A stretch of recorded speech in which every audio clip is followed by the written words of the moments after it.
gives the word, and a great army brings the good news. Psalm 68:11. Sunday School Nation, celebrating the word of the Lord.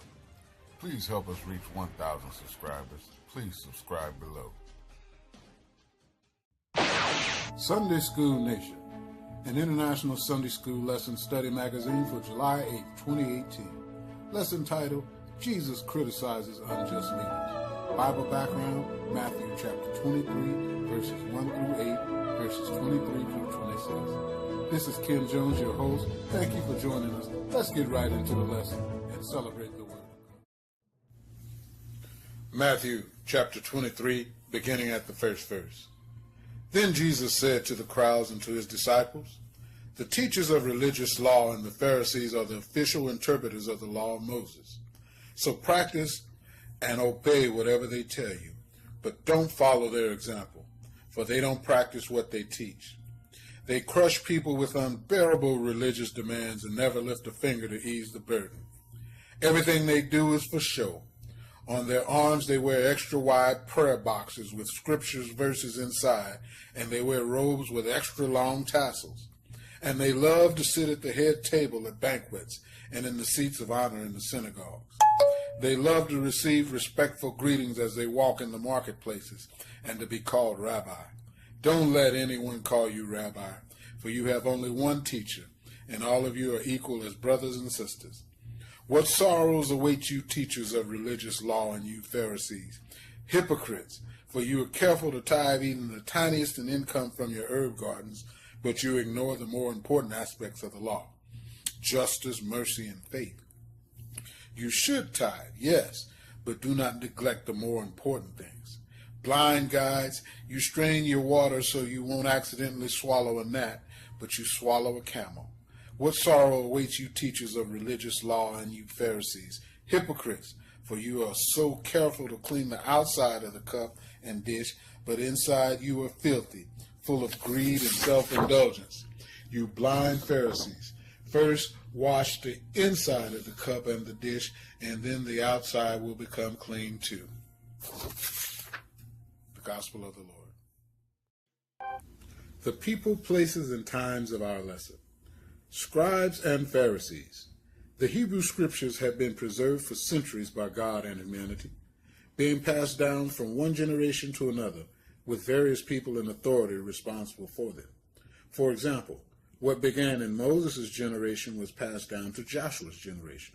In turn, various kings, priests, and prophets kept watch over these divine words. Even though conflicts and captivity with other nations, during the era Jesus walked the earth, the scribes and the Pharisees were among the religious leaders people looked to for communication and interpretation of the Scriptures.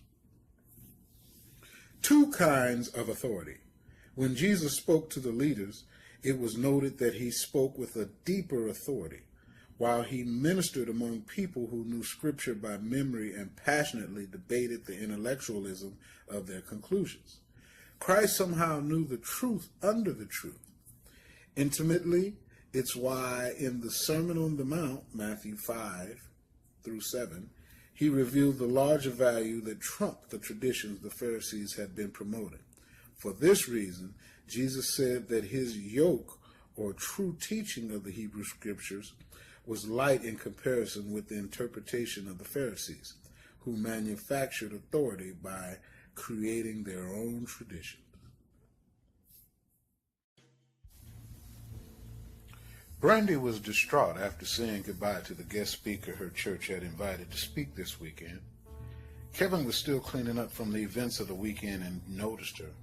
"Are you okay?" he asked her, sitting down his broom. "I just had a weird conversation with our speaker over lunch. I shared a story with him about a girl I'd spoken to who I was able to lead to Jesus, and how she went home and flushed her drugs down the toilet." "Wow, that's powerful." "That's what our speaker thought," Brandy continued. "He then asked me if I could sell him that story so he could tell it as if he was the one who spoke with her.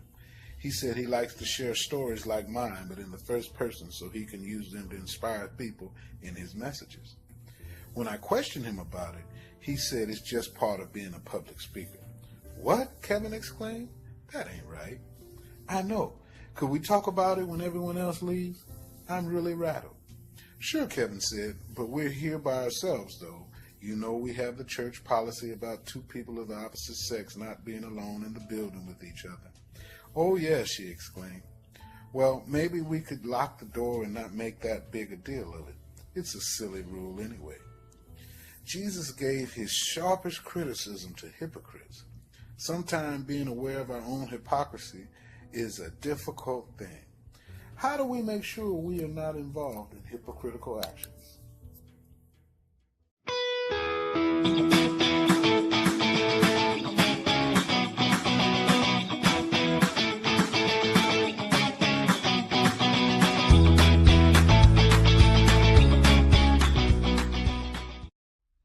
The Lord gives the word, and a great army brings the good news. Psalm 68:11. Sunday School Nation, celebrating the word of the Lord. Please help us reach 1,000 subscribers. Please subscribe below.